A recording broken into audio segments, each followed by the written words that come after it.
Hello, everybody, and welcome to The Laws That Matter. We have a very special segment today. As vegans and as humans, we need to stand up against racism and injustice. And today, Jane Unchained and BeVeg stand in defense of Black Lives Matter. I have a very special guest with me today. He's already on screen. John Salley, four-time NBA champion, amazing vegan athlete. I was one of the taste testers on Amazon Prime's New Day, New Chef of your episode. John, you are a voice of inspiration for many communities, the Black community, the vegan community, the sports community, mainstream community. During this time of crisis, what is your message to the community? One, first thing is to don't let up. I've been around this planet a long time, and a lot of people want to sit back and say, well, let this happen, things are moving. We've been saying that for a long time, my entire life. So I'm not going to say to burn and destroy, but literally in order to change, sorry to say it, has to be in any revolution, any and every revolution. There was bloodshed. It's a shame I have to put it that way, but the one thing I learned is out of war comes peace. So it's gotten to a point where my 23-year-old daughter, my 32-year-old daughter, my 17-year-old daughter are like, why did you not do this then? Because they didn't understand the way it was. It was always Black people being told by other Black folks, calm down, relax, let God handle it. Vengeance is in it. Not understanding that those teachings were taught to us by slave masters and by house Negroes that were told to keep the masses very quiet and docile. It's 2020. The same exact thing that has been happening since 1619 happened in 2020. Something has to change, and it has to be a complete drastic change. It cannot be a gradual change. It has to stop now and change tomorrow. Just like when September 11th happened. Everything happened September 11th. It was the one time in America that I don't think white supremacists were looking to hurt anybody. I don't think any cop made an arrest of any person in America. My friend was from Germany, happened to be Black though. September 11th happened. He was stuck in New York with a German passport and was treated great as long as he didn't, in the mind, look or feel.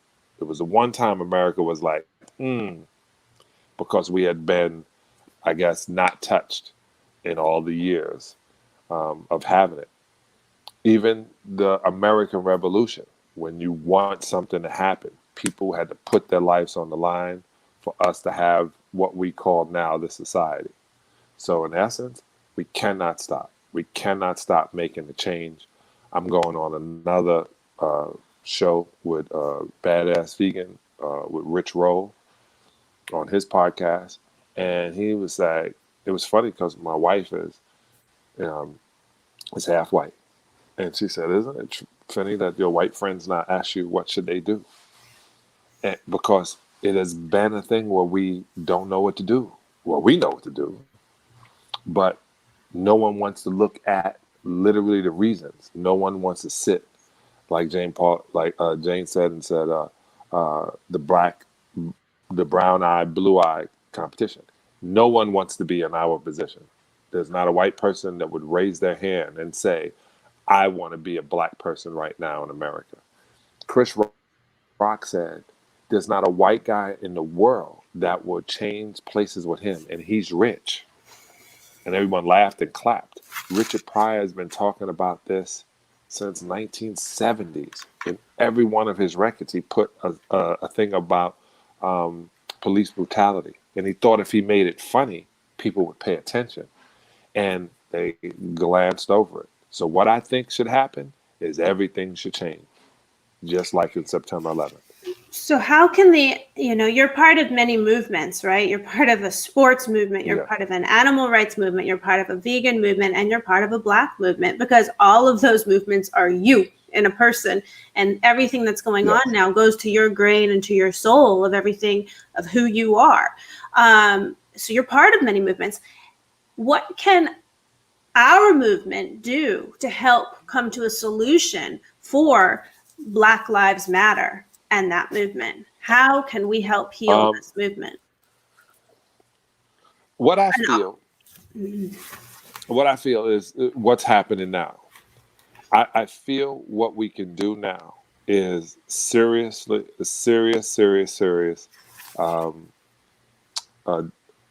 conversation, but movement. Point being, I can name you maybe 20 movies that show certain people in power are not using their power. I could show you, or I can bring up, and we can look up 10 to 12 different situations of police doing certain things and not being held accountable for it. I just will start with one, Rodney King. If we just start with Rodney King, if you really want to show justice and you really want to show a change, bring the people who were acquitted in the Rodney King debacle, bring them to court. Go back like you always do. And when somebody is wrongfully accused, we have people coming out of jail 27 years, 35 years, 15 years, not one white person. Not one. Mm-hmm. Not one. Mm-hmm. It's 2020. You want to make it right? Go back, make it right, and then make it right from that point forward. Not one. So when that becomes, well, not one that we've seen. Okay, so no one go out there, do a research and bring me one white guy. Not one that we've seen. So if they really want to make a change, go back and change the mistakes you made in front of everybody on purpose, knowing why it was done. Go into every police department and find those who don't deserve to police us. Mm-hmm. Just yesterday, I got on Instagram when they showed the correctional officer in jail from New Jersey Correctional and a FedEx guy when they were mocking the George Floyd. Mm. The best thing that happened is FedEx fired him. Boom, you're out. Mm-hmm. You can't work for us. Second, the New Jersey decided, hey, we're going to suspend him without pay. We're going to investigate and make sure he understands what was happening. Then they're going to let him go. Because imagine if a correctional officer is doing that. That's the person in jail supposed to be watching the criminals. If he is wishing he was killing another Black person, we got a problem. Yeah. The problem is the value of life. When you say on different fronts, the value of this life, I value all life. So imagine the value of life and how it's coming about. It's not even taken into account. It's a black eye. It's the same mentality they have when I'm telling somebody about how it's not cool to eat an animal. It's not cool to snatch an animal from its mother. It's not cool to eat chicks. It's not cool to take male chicks and grind them up immediately. It's not cool. You try to make it. I said, well, one thing that people pay attention to is if something's cool or not cool. Well, we have to make eating animals uncool. And when you have that empathy for all life, you might have more empathy for Blacks. Yeah. Well, and I think that, hopefully we can stand in solidarity with you as a movement and as a community, that you're a part of the vegan community to end all social injustice, and that includes racism, because Black lives do matter. And Yes. to me, veganism is a movement led by empathy and compassion and love and ethics. And if any movement should stand by and behind Black Lives Matter, it should be the vegan movement. So I my believe. hope is, I love, and we'll be speaking with Gwenna later today, Gwenna Hunter. She founded the Facebook group Vegans for Black Lives Matter, which I can't believe never existed until last week. It's an overnight sensation. My hope is, people like you, people like Gwenna, you're part of two movements that are now converging. So your voice is really important, and people want to hear what you have to say. What do you have to say to the vegan community who might not be Black, but who wants to further your cause and help your movement because they also believe that Black lives matter, even if they're not Black? Yeah. Yeah. The cool thing is everyone needs to check. I really appreciate that. I appreciate you. You know that. That's Thanks, why I was John. like, yes. I was just joshing you on Saturday, but I really think that if they really feel Black Lives Matter, that they would have to go in and re-educate themselves, re-educate your children. Every time you see an injustice, the jokes that we used to make are no longer funny. Yeah. The ones that cut, no longer funny. I used to think some of the things I would watch when I was growing up and didn't pay attention, that it was just reinforcing stereotype. But everybody else would laugh around it. Me not paying attention, those people laughing didn't look like me. The same way we no longer make jokes and call people different names. We have to grow up. We have to be respectful of other folk. And what it is sit back for a second, look at where you're coming from, look at where that situation is, assess it, and move accordingly. If you see an injustice, help. I'll give you an example. If anybody would see a dog limping, even if they were flesh eaters, they would try to figure out a way to save the dog. Some people will run in the middle of the street to save that limping dog or a bird that's hurt. No one goes, oh man, somebody hits it one more time, I can't wait to get it home. They don't do that. So that's the same way I want people to look at this. If you see an injustice, like I'm constantly watching and thinking about the George Floyd thing because that's the closest thing to us. But what do you do when you see somebody doing that? What do you do when the person that's supposed to protect you is not protecting you, but he's the predator? Do you rush and knock him off of him, keep running? Do you put yourself, like, what do you do? We have to change that rule too. If you see somebody having a problem, they might be having a bad day and they're being too aggressive, we need to figure out what to do. We need to figure out, because we know as vegans, we understand compassion. We know, I work with Mercy for Animals. I've been to the farm up in Sacramento, up to the rescue up in Sacramento. I didn't realize how big a hog was.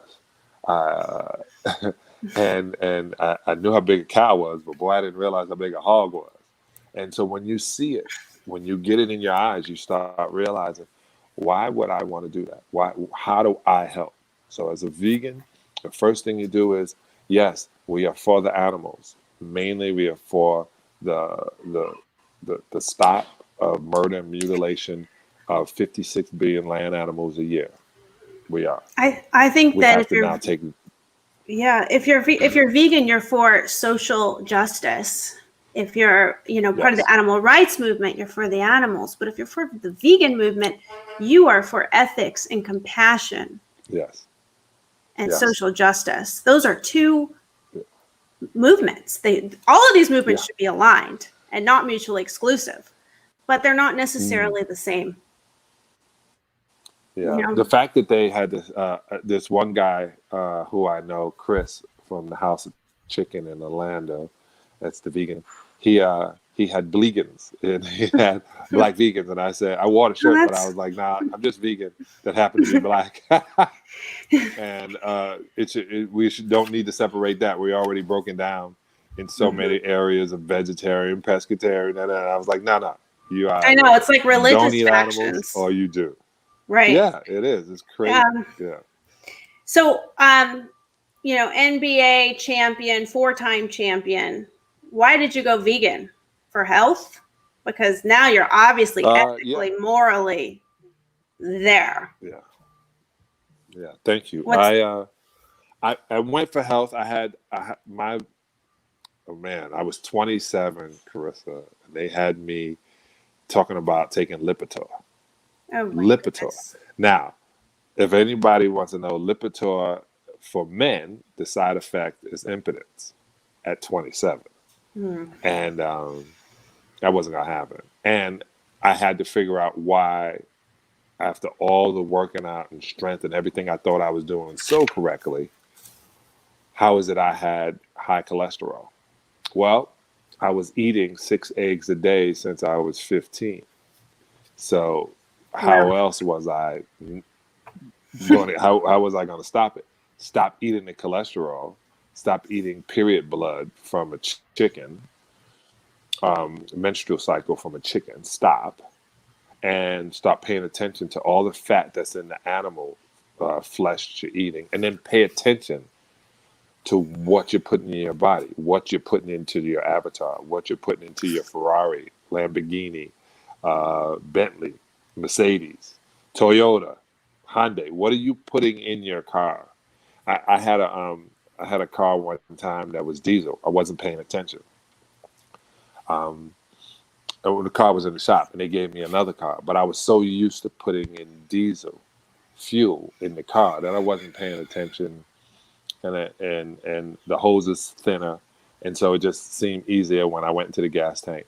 And then on the highway, the car started tripping out, and I had to pull it over and say, "Yo, man, not only is my car in the shop, this car you gave me is trash as well." We then turned around and hold on, my sound is going crazy. We then turned around. They picked up the car, apologized profusely, gave me another car. It was full of gas, this one. Then they called me and said, "We got a situation." I said, "What? You put diesel gas in your leaded car." "Yeah. And you destroyed the engine." It's a Guess great what? scenario. That happened to a car it happened to a car in 20 minutes. Can you imagine what happens to your body over 10, 20, 30 years? When you see people, and I say this, and this is not fat shaming. When you see Oh, we lost John a second. Oh, are you there? John, your where audio. are we? There you go. You're back. Okay, there we go. You see people who, after 30 years old, start to expand. And then you talk to them and say, "Man, you put on weight." They go, "Yeah, man, the wife's cooking. The wife be feeding me." That's what guys would say.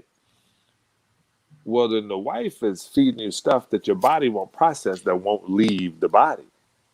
So she's not feeding you good. So a lot of people say, "I'm eating good." No, you can chew good.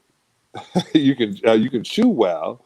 The stuff can look good, smell good, taste good, but I don't think the stuff that you're having is good for you.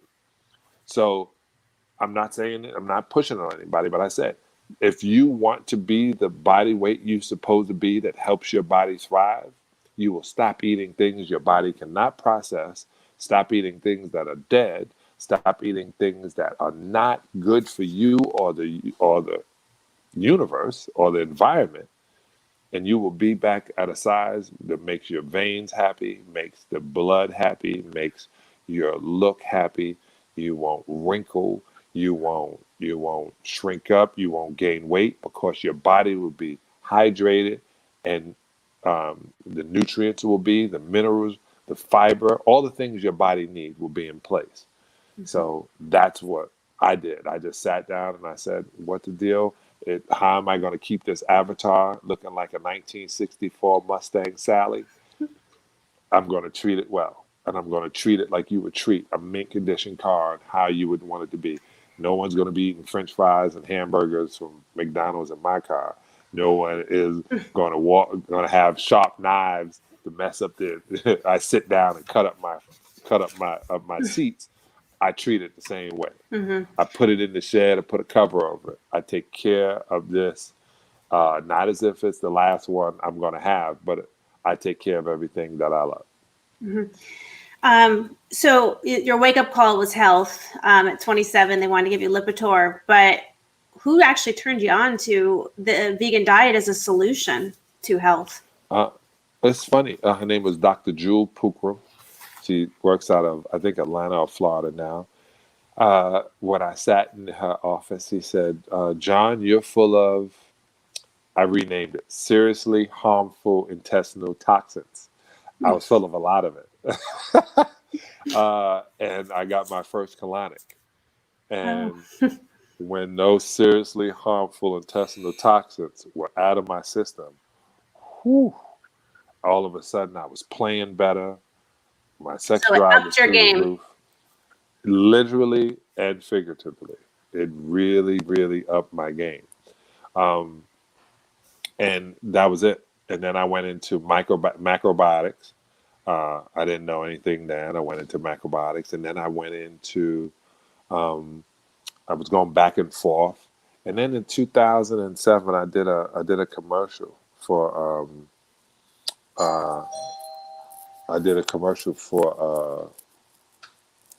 PSA for Peta. And in that, I was making a joke about being a vegetarian. And at the end of it, it was literally vegan food. And I was like, what is that? And I said, this is pretty good, pretty tasty. Would you have any idea that from that point on, I met Dave Anderson, who was really in the construction of Beyond Meat, and he has bacon now, and he taught Tao. He had this great restaurant called Madeline's Bistro. It was a mile from my house. When I tasted it, I went home and said, we're vegan from today on. And I had some pushback, a little bit of pushback, not much though. Right. So at what point in your vegan career did you shift from this is about health to this is about ethics? When did that happen? I was at, what do you call it? It was World Fest here. Some people in California will know it. It was World Fest. We have this thing called World Fest. And at World Fest, what in the world? Hold on one second. They really pissed me off. So I went in and I heard somebody explaining what happens to animals. And I wasn't understanding. I was like, well, what are you talking about? How far into your veganism, how many years are you in? It must have been, oh, I started in 1991 as a lying vegetarian. And in 2006, I became a vegan. And so what's that, 13 years now of getting to it. And then I guess the second year into it, I went into Mercy for Animals. Then I was with Farm Sanctuary. Right. I went for a march with Jane in in Central Park. And, I'm just thinking about me being healthy and getting my body shape back. Then it hit me when I went to Farm Sanctuary in 2009. I went up there and I realized these animals were rescued from a plantation. And what we call them slaughterhouses. They try to call them meat facilities, slaughterhouses. And when I realized, and I said, what do you mean? And he said, well, this animal was too sick to murder, to die. So we were going to let it die on its own. And I said, what do you mean too sick? You got to be healthy to die? Yeah, you got to be healthy to die so we can feed it. And when I saw that was the way out for most of these animals, willing to, just like my ancestors, willing to jump off the boat into the ocean as opposed to being a slave or being food. And I thought, I get that. I see that. I feel that. And from that point, it's been about the animals. Yeah, sometimes I think it's all about seeing it. Like they have that saying of slaughterhouses had glass walls, and I think right now the nation, the world's in solidarity, because it's one thing to hear the news and it's one thing to see Mm-hmm. it. And when people see things, they wake up, hopefully for the better, right? God willing, and the creek don't rise. Mm-hmm. Hopefully, it's hard to affect, we can all see injustice and stand up and protest against it, but there's a whole nother level of things that have to happen for there to be change. Yes. So hopefully we can affect change as a vegan community and as a community that you're a part of. We're doing it Yeah. right now. That's why somebody called me the mean vegan one time. I said, okay, I'll take that. I actually love what you said. I watched The Invisible Vegan last night because later today we have another episode and Jasmine's on it and Gwenna and I saw you were on it. And yes. Was it there that you said, or is it somewhere else that you said that you had a revelation that you wanted to be as strong as the ox, but then you learned that the ox ate grass? Yeah, I did. I found out that everyone talks about they want to be as strong as the ox, and they forget that the ox eats grass. They talk about the strongest, the king of the jungle, right? It's not Tarzan. It's a gorilla. And that gorilla eats raw food. It's a raw foodist. And they go, well, some chimpanzees, like people literally wanted to argue with that. I said, yeah, those are the ones who are killers too. And those are the ones who fight other chimpanzees. Those are the ones who, I'm not telling you we should take on their lifestyle. I'm telling you we should take on their lifestyle on how they eat. And everybody talks about, the lion eats meat. It's a cat. Cats have to eat meat. Mm-hmm. Like I know people, and I say this, I'm plant-based.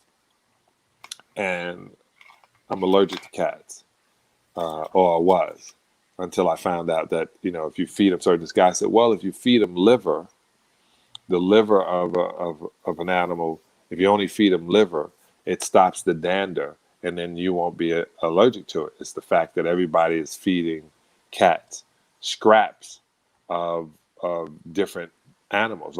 So I tell people when they kill an animal, they use every single thing of it, including this, like if this fish, the scales too, the fin, everything is used. But it's on these levels, and that's what they feed the animals with. And you have to feed cats animal flesh, or they'll go blind.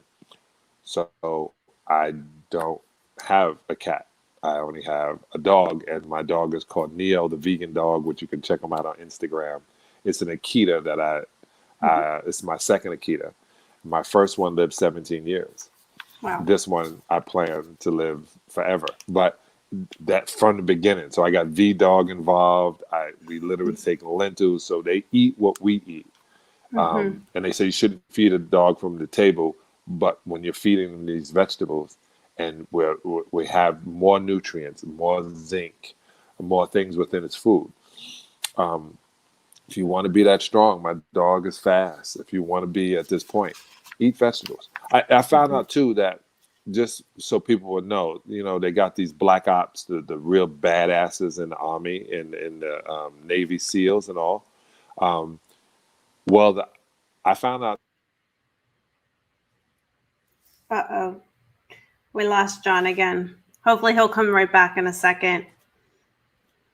John, we lost you. I hear your voice. Yes, but now your screen's black. Well, hopefully everybody will stay tuned here. We're having a great talk with John Salley, 4-time NBA champion, vegan, Black man who has a lot of inspirational words to say in this time of crisis and social injustice. John, are you coming back? Yes. We don't have you on video. I know. But we can hear you. You can hear me? Yeah. But Luke, you are my son.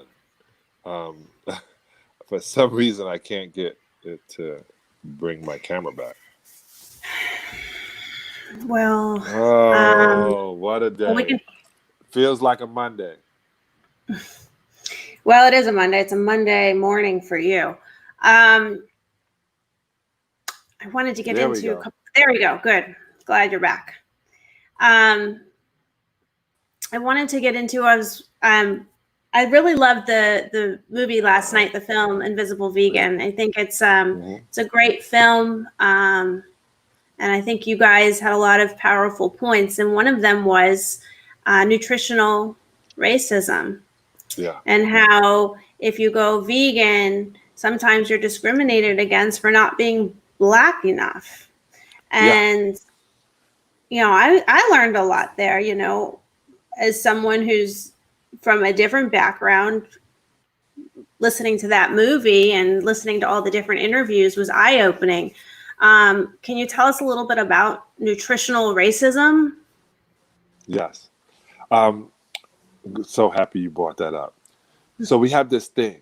I remember one time I was talking to Starberry, is better known as Marbury. Stephen Marbury. He's a great basketball player. And he looked at me one day. He said, "Sal, you eat sushi?" And I said, "I ate avocado rolls." He said, "Man, you ain't never eaten no sushi when you was in Brooklyn." I said, "I wasn't as smart as I am now when I was in Brooklyn." He said, "Man, you not." I was on a show, a show, and I'm gonna say a show with Black content. It's on the network Aspire, which is owned by Magic Johnson. And this lady was like, she was trying to force it out of me. "You don't miss some good old barbecue?" And I was like, "What's good old barbecue?" I said, "No, I don't miss that. I miss my friends. I miss my friends who died from heart disease. I miss my friends who passed from a stroke, complication with diabetes. That's what I miss. I don't miss the fact that somebody takes," and think about it. The parts of the food that Black people are known to eat are the worst part of any animal. Chicken gizzards, chitlins, meaning the guts. They had to change the name. They call them chitlins when they should call them lins. Take the membrane out. Ox tail, ox tongue. Um, what else? Chicken wings. It got to a point where they were bragging about chicken wings because they don't realize the reason they had chicken wings is because master wouldn't let you eat chicken breast and chicken leg. So you only got the wings, the gizzards, and the neck. So then they turned that around and said, "This is soul food." No, that is scavenger food. And that's how Black people had to live. They scavenged. And this is a crazy thing. My mother was born in 1923. When I was growing up, we built a garden in Brooklyn. We were getting our vegetables. I ate squash, okra, cornbread, rice and beans. That's what we had. We didn't have meat. Not that we couldn't afford it. Because my mother said, "You want to be strong, you better eat your vegetables." My mom used to say that. And she knew, Smart if there woman. was some meat, if you eat some meat on there, well, you're going to get tired and sleepy. But if you eat these vegetables, you can get up and go. My mom, she said, "No, don't eat no meat." And when they fry it, that's really going to make you sleepy. So that idea, you walk in, they go, "Man, you ain't gonna eat no real soul food." And they sit around, they think it's cool. "Well, I'm gonna eat this fried chicken." That's right, man. Black people do this, do that. No, ignorance does this and does that. That's slave food. I do it every time I speak in front of a lot of Black people. I explain, you were eating slave food, and it's 2020, right? You are perpetuating the mentality of slavery in your brain, still eating like a slave because you're eating scavenger food. So you'll run into people thinking that's not what it is. You're going to put meat on your bones. You're going to do this. No, you're going to die at 44. You're going to need Lipitor. You're going to talk about fibroids. You're going to have tons of conversation what's wrong on the inside of your body that looks so beautiful when it's wearing Spanx. Yeah, I say there's a lot I would get to.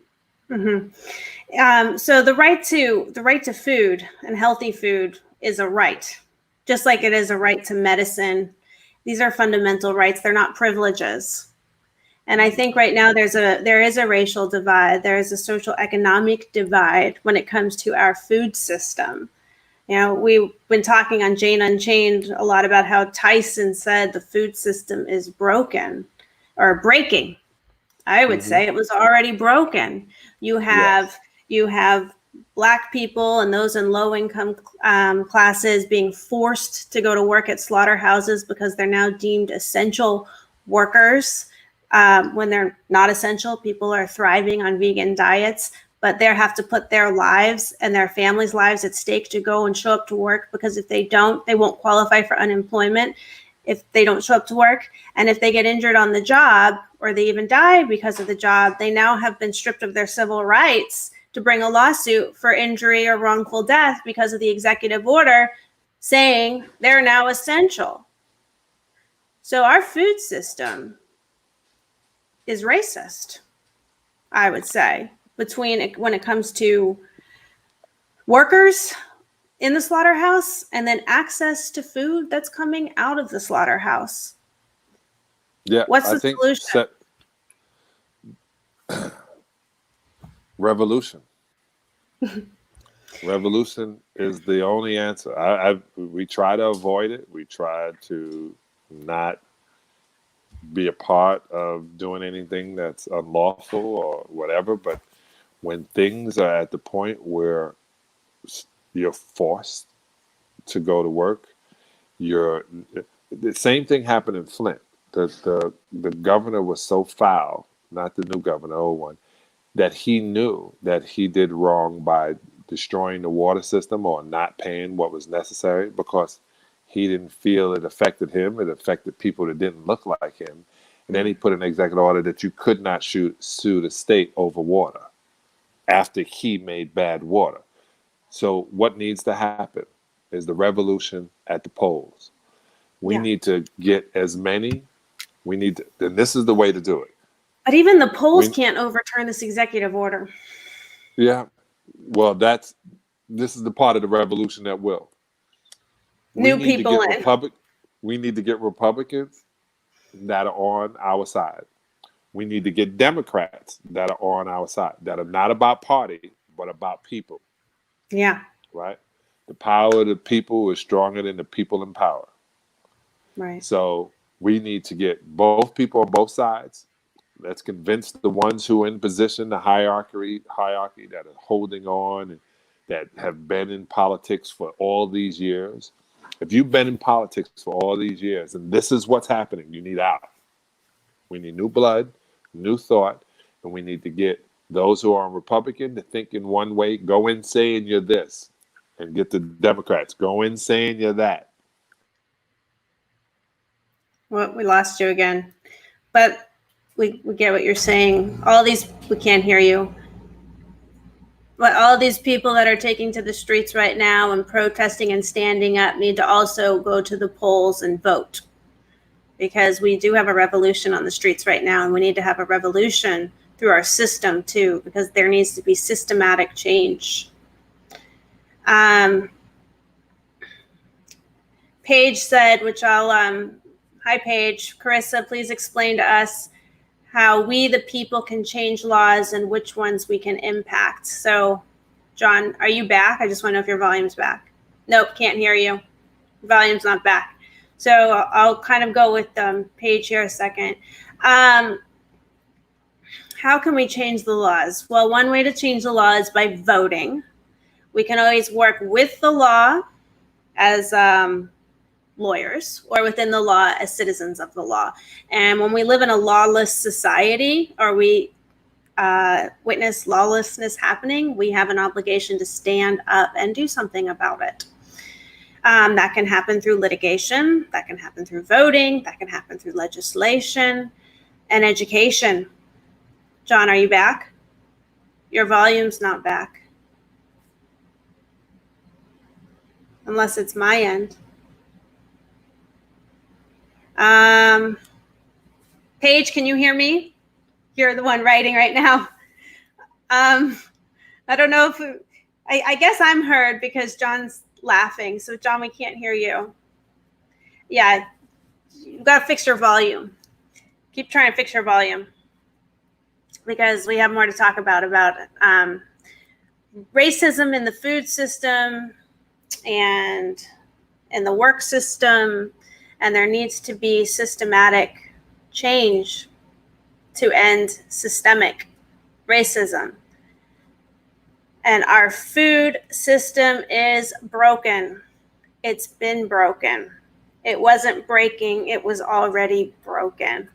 And my hope would be with all these world events of COVID and a pandemic that stemmed from eating meat, and with the slaughterhouse workers that are being forced to work against their will in order to collect a paycheck, which is basically like indentured servitude, that we will do something. John, do you have volume yet? I can't hear you. I guess I can be heard, but we can't hear you. Can you fix it? It's like mime. You can, can you sign?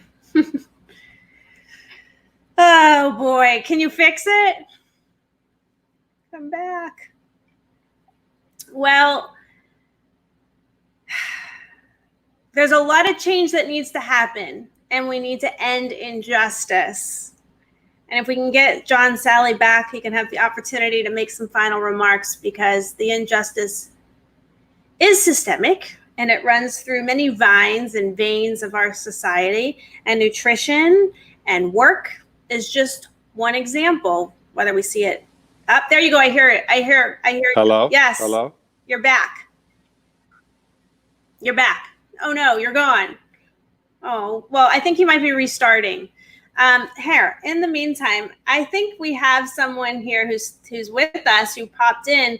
Gwenna, are you there? Can I put you back on for I'm going to put you on for a second. Hi, okay. Gwenna. Hey there. Hi. You want to help me?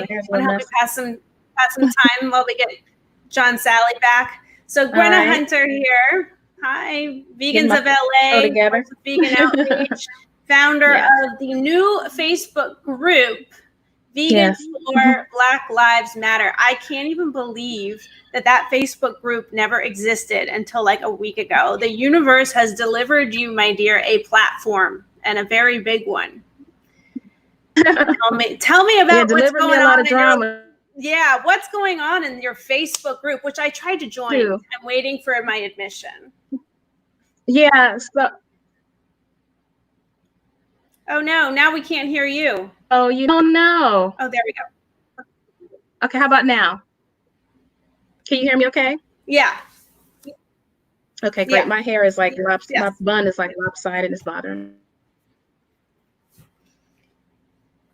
Well, we had a bit of a mix-up today where we said that the show was going to start at noon, but we got confused on what was Eastern Standard Time and Pacific Standard Time. So we have people trickling in and out of the show. But we're back today because we have Jasmine, Leyva coming at noon Pacific Standard Time. We have John Badass Vegan Lewis coming back. We have you coming back. So if we don't get John Salley back, then I'll let you wrap up this segment, and then we'll see you again later as well. But tell us a little bit about your new Facebook group that you founded. Oh no, John just texted me. Thank you. We will talk soon. I guess he can't reconnect. Okay. So anyway, all right. It was a great segment with John. And I know you listened to it. So why don't we let you tell us about your Facebook group? It was excellent. Final remarks. Yeah, so it's called Vegans for Black Lives Matter. And the theme of the group is healing. Intention to take my time to Gwenna. Wrap up and the next we're having sound issues. It was like 500 people in there. So like now there's about oh no. Okay, I heard this. So you set up the group. What's happening? You started it about a week ago. Mm-hmm. You had 500 members, and then overnight it was like 1,000 members. And you've had to, from what I understand, kind of close the group and give a 3-day window of adding people, because you've got to now moderate who's trying to get into the group. But this is a major platform and I have a group. Yeah, and I have to create the energy of the group because I didn't expect to have to do. And I thought I was going to take a couple of weeks to create the content and cultivate the energy, but that has not happened. So I've literally been thrust into like get it done. Mm-hmm. The sound's so many not mistakes. The page is saying there's over 2,000 members now in the group. Is that true? Yes. Wow. Yes, so that is true. You can try to run from this platform. You can't hide. Yes. You're a vegan. You're a Black woman. You entered the vegan movement, and I remember hearing you read at the Animal Liberation, the chapter about how you felt discriminated against when you entered our movement. Now you have two movements that are all converged into you as one being, one human being, and a lot of people are like you and need you to be a leader right now. So you cannot run. This group might have a lot of anger and a lot of things and a lot of high emotions and be charged, but you have a purpose. So what are you going to do? And it might be too soon to even ask, but what are you going to do with this group? It's an overnight sensation. Yeah, I'm really having to step up my leadership skills and learn how to take criticism. That has been like the hardest thing this past week, is learning how to take the criticism. And it has not been easy. I thought I was built for that, and I guess I am, but I've never been. None of us are. Yeah. None of us are. Yeah. And we were talking before this call here that we're all live on Facebook, and we were saying, we had to dig deep, because when you're in a position of leadership or communication where your words carry weight and you can experience backlash, you come from a place of good intentions, and you want to be understood, and you want to, and everyone wants to feel like they have approval from those that they speak with or associate with. And approval is also a form of judgment. Yes. So whether people are judging you critically or approving of you, they're judging you. Yes. And you have to get to a place where you don't seek their approval. That's right. And you're okay with the criticism because you're okay with you and what you're doing. Right. That's right. That's 100% it. And I've had to do some, one of the things that I was trying to tell people in the group was to dig deep and don't run and be able to take it. And then I'm experiencing everything that I said to them. And so, like I said, I was on the page and I saw the archive button. I'm like, you know what, all this can go away really quickly if I just hit this archive button. But yeah, you can't do that. I know I can't do that, and I won't do that. So like I said, I'm growing, and it doesn't feel good sometimes, and it hurts, and it's been a really, really tough week. But I'm in a space today and last night to talking to a good friend and cleared myself and kind of had to own up to some of my mistakes that I've made. And I know that something amazing is going to happen with this group, because like I said, it was a divine thought. And anytime there's something divine that takes place. I just got the goosebumps when you said that. Yeah. Like this, I wasn't like, oh, I think I'm going to create this group. I don't even like having groups. If people know the groups that I have, I barely even go in there and say anything. I don't really like all that attention. But I mean, how is this group, like, what'd you do? Wake up and say, I want to join a group, Vegans for Black Lives Matter. Oh my God, it doesn't exist. Like, let me create this. I mean, like, how did that happen? How did that group not even exist? Yeah, I literally was just I was standing up, grabbing something, not thinking about social media. I think I was thinking about some food or something. I was by the refrigerator doing something, and then it just came in my head like a ping. And I'm not kidding. It literally was like someone gave me the idea. And when they did it, I am a procrastinator. I'm going to be transparent. I am a procrastinator. And so usually I'll be like, oh, that's a great idea. Let me do this before I do that. Let me do that before I do this. and it takes me a few weeks to really get something going. But it was almost like I was a robot. Like it went in, I went to my computer, created it, and then the next day I was like, what the hell did I do? You know? When you went to your computer, were you surprised that that group didn't already exist? I mean, like, I know, like, for me, like, I had a similar thing happen to me with BeVeg, the vegan certification company that I run and started. It came to me, it was like a ping in my mind, and then it further developed in my sleep in a dream. And then I went online and I was like, oh my God, www.beveg.com is available. Oh my God, the trademarks. Oh my God, like how has no one thought of this? But sometimes the universe does deliver us a platform that is unique to you. And for me, from birth, it's BeVeg, but for you, this is you. And it even came to me in my dream, like after I created the group, the next day I had a dream that we all met in person, and everybody had to like do a dance and a pose and say their name and talk about themselves. And I had a ball. Like I had so much fun in that dream that when I came back, I was like, damn, I want to go back to that dream. And this is going to be big. Vegans for Black Lives Matter is going to be big because Black Lives Matter is big and veganism is big. And both of the movements are growing, and both of them are timely, and they are aligned and not mutually exclusive. So you're rising into a very important position. I'm not even sure that you know where you're headed with this, but I have an intuition and a feeling it's somewhere big.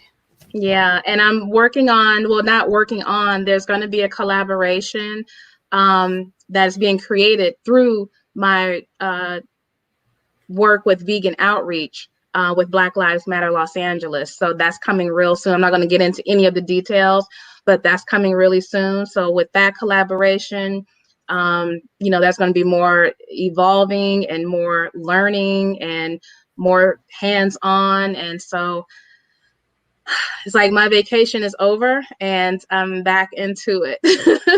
Yeah, you've got a big movement ahead of you, and you've got a big message. People are going to be looking to you for solutions and for rhetoric and for help. Yeah. And like we spoke earlier, we had a really deep conversation, spiritual conversation earlier. One of the things that I had to come to realize, even just this morning, talking to you, is how to shift. Because, what I usually tell people in the vegan community that are very judgmental to non-vegans is to see people and communicate with them from where they are, not from where you are. But I wasn't doing that in my own group. That goes back to the non-judgment thing that we were talking about. Yes. I was communicating with everybody because I'm usually in the year 3000. I like to travel and do all that stuff. And so I was talking and thinking of things from where I was. And so I'm like, you know what? I need to shift and come back to the year 2020.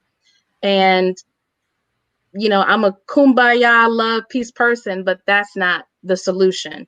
And so, that's the solution, but that's not going to get this thing cleaned up like that. So, what you said on the phone to us earlier, which I think was good, is that the solution is we need to fix ourselves. Yes. And I think with the difficulty with that is when you're someone like yourself who is in the year 3000, you become impatient with everyone else who's in 2020 and not seeing the bigger picture. But the solution is, how do we inspire people to fix themselves? Yes.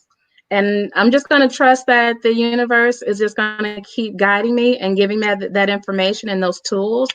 Like I said, last night I talked to a good friend who we have a very similar mindset in how we see reality. And she had to bring me back in. I was like, all right, let me get back centered. And so, I thought about this morning. I'm like, I made some major mistakes this past week with people and not being patient and not giving the understanding that I want myself. So, and I think mistakes are going to be made. And as long as they're innocent and learning experiences, they need to be forgiven. There needs to be leeway. Yeah. As we all learn here. And that's what, and I have to give that. And as long as I keep giving it, I think I'll keep getting it. So it's like I'm realizing I need you have to become okay with the fact that you might not get it. Yep. You're going to have to, the universe is going to put you through trials and tribulations, and you're going to be facing some challenges where days you're going to probably want to give up and hit archive for that group. But it's what they say, what doesn't kill you makes you stronger. Right. That's right. I was telling you, this is the best time I've enjoyed being on this planet, like to see unity, because that is like what I believe in. I believe that we're all one.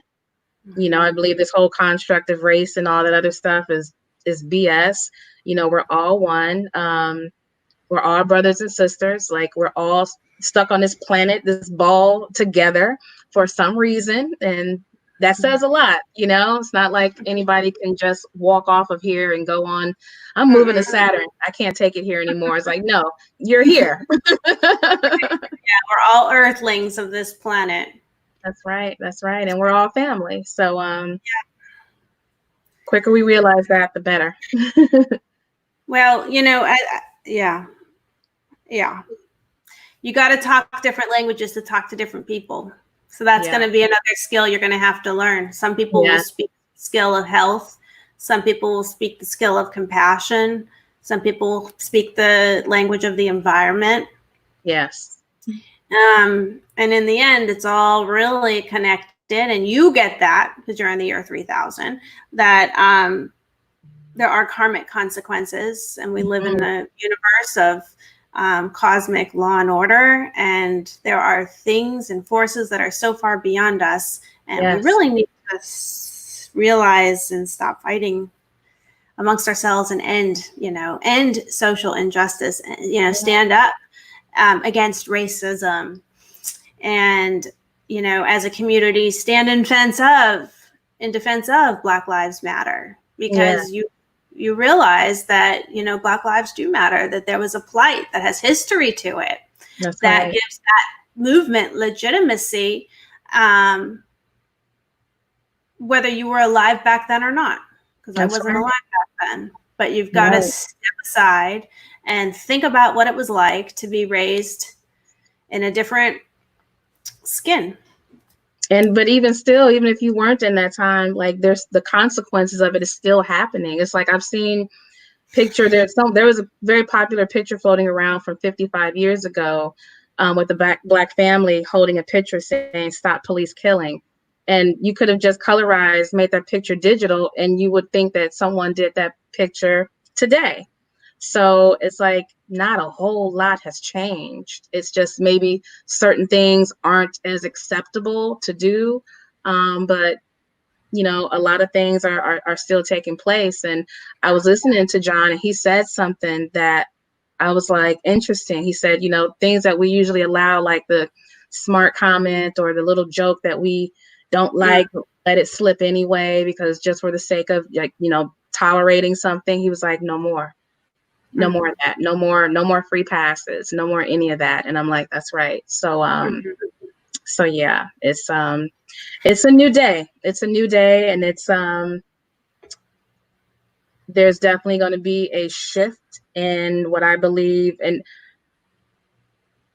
I don't know, like, now when I'm out, I even feel different. Like, I feel prouder. I walk taller because I'm so proud of what we're doing and how we're standing up. And I think that it's going to allow because my thing is, I believe it's not just Black people that are oppressed on this planet. This is an oppressive planet. Yeah. This is an oppressive planet. Like, even if you have a lot of money, like, you're still in this system being controlled. And so I think this rise up is going to give permission for other different groups and other different people to rise up as well and break this matrix. Yeah. Well, one thing that I always like to say is, like, through chaos comes order. And lots of times the universe has to put us through chaos to self-organize and reorganize back into a new order and a different order. And sometimes you have to break everything up to rebuild it properly, because if something is fundamentally wrong or systemically wrong, it needs to be rebuilt.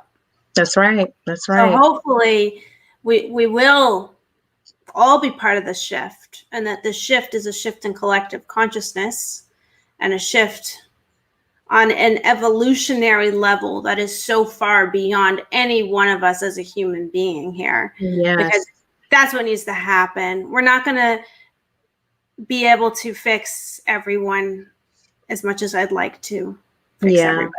Yeah. But those that want to be fixed, and those that want to learn, and those that are seekers, and those that want to be on the path of what is right, they're part of the shift. Even if they make mistakes, they're part of the shift. And what do you hope of the vegan movement? Because to help, how can the vegan movement and the animal rights movement help you and the Vegans for Black Lives Matter movement? Well, I'm so shocked and delighted to see so many people be for Black Lives Matter that are vegan. My thing was like, okay, where were you all before? But we're going to start over. We're going to start fresh, even though there's still a little bit of there, but we're going to start over.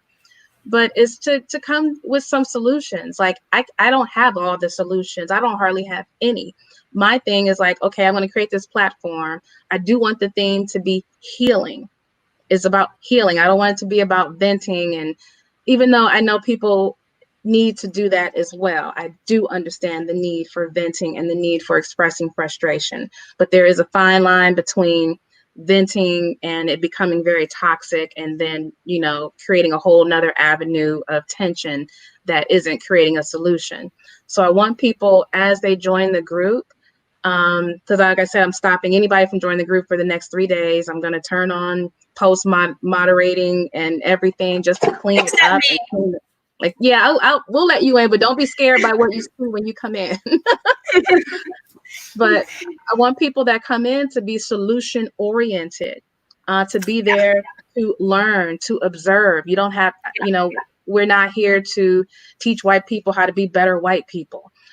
This is really a healing platform. I want for Black people to express themselves. What's hurt them? What do they believe that the solution is? So, like I said, with all the criticism and everything I've been receiving, I do understand they're kind of like little angels in disguise that are helping me and pushing me along to make the platform great. So, I'm like starting over in a fresh place, and I have a lot of apologizing to do to a few people that I wasn't so nice to, and so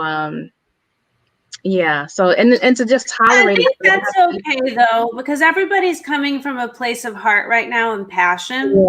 Yeah. And things are going to be said that weren't necessarily received in the spirit in which they were dealt. Yes. And I think the important part is healing and being able to forgive and to be able to be deep. Yes. And question. Yeah, Paige is asking me to tell why I went vegan. Do we have time for that? Yeah, let's do that, and then we'll check back in later in a few hours too. So what made you vegan? Health, animals, environment? What was it?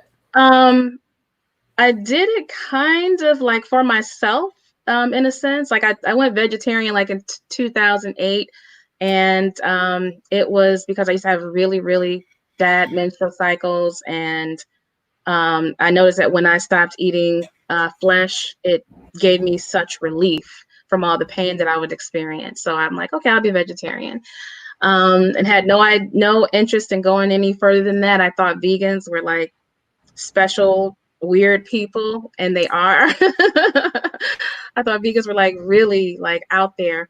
And then I kind of, I came here to Los Angeles like about 6 years ago, just to visit, and never left. And a friend said, why don't you, start like because I was like bored. I didn't have community or anything. He's like, you should create like a group about vegans or vegetarians. I was like, yeah, maybe I should.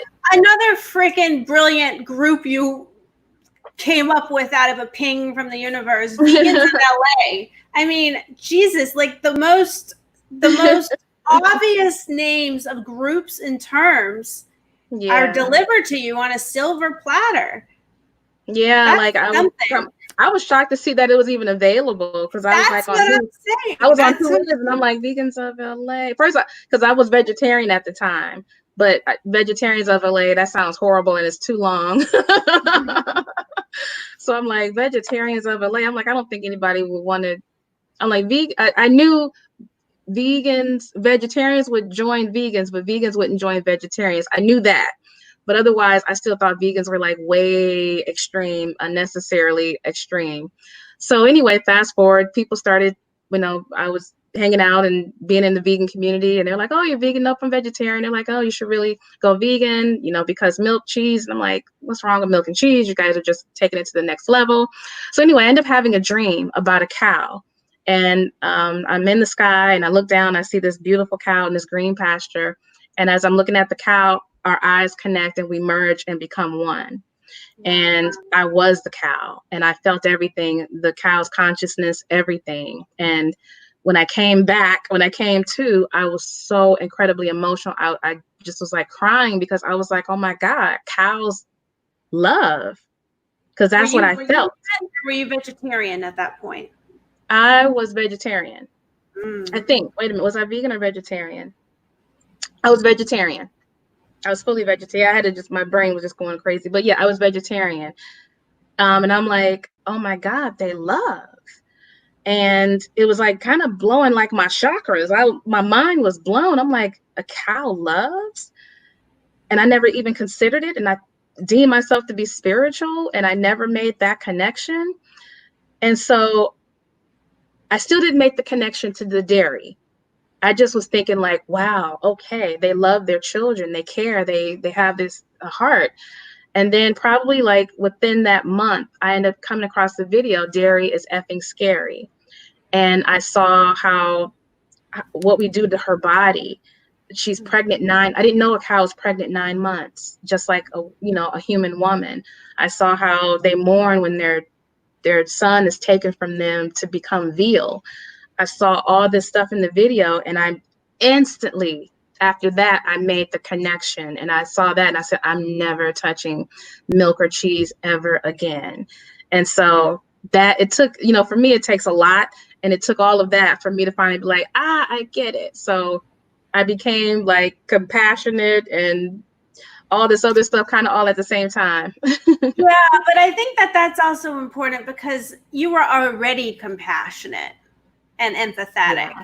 Yeah. You just didn't make the connection. It wasn't in your awareness yet. And I think that's most people who are eating dairy.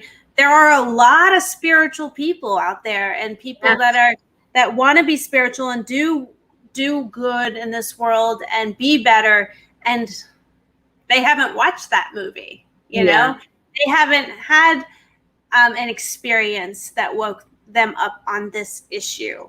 So a lot of work to be done.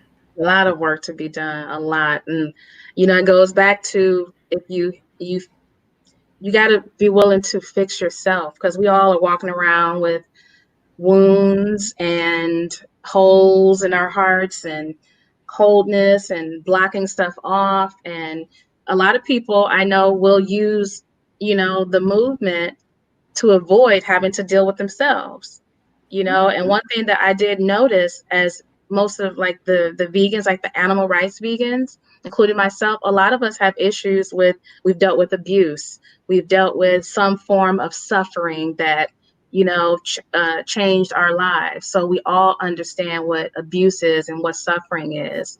And I think if we address those issues within ourselves, it'll make us much, much better advocates for the animals and for human beings. So we got work to do. Yeah, we got work to that's do. an understatement. Yeah. All right. Well, thanks for jumping in with when John Salley lost connection, and we have a good audience here. we will, everyone, we will be back in about 2 hours at noon Pacific Standard Time. Gwenna Hunter will be back. Oh no, that's 1 hour, right? Is it? Yeah. Yeah. Wow. Like 50 minutes. We kind of got messed up because I'm on Eastern Standard Time and they're on Pacific Standard Time. The show was supposed to be, according to my calendar, 3 hour noon my time, 9 a.m. your time. Anyway, everyone's all messed up. So I know you texted me this morning. I'm like, what? we're all going to be back in about 50 minutes, and we should have Jasmine from Invisible Vegan. We should have John Badass Vegan Lewis. Gwenna will be back. Genelle Butler, Genesis's mom, the Marvel hero vegan is Genesis, the daughter, and it should be a nice panel. I'm sure everybody has a lot to say, and we'll probably run out of time because I'm already out of time with just you and John. Yeah. So I hope everybody comes back, and Jane Unchained and BeVeg, and as a vegan community, we need to stand in solidarity to end racism, and we need to stand in defense of Black Lives Matter, whether we're Black, white, whatever. So thank you, Carissa. Thank you, Carissa.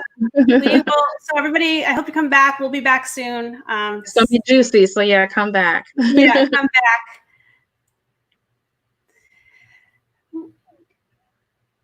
Okay. All right. We're still here. I'm like, what happened? But we're going. We'll be back. We'll be back in like 50 minutes. Hang on. All right. I don't know how to end a broadcast.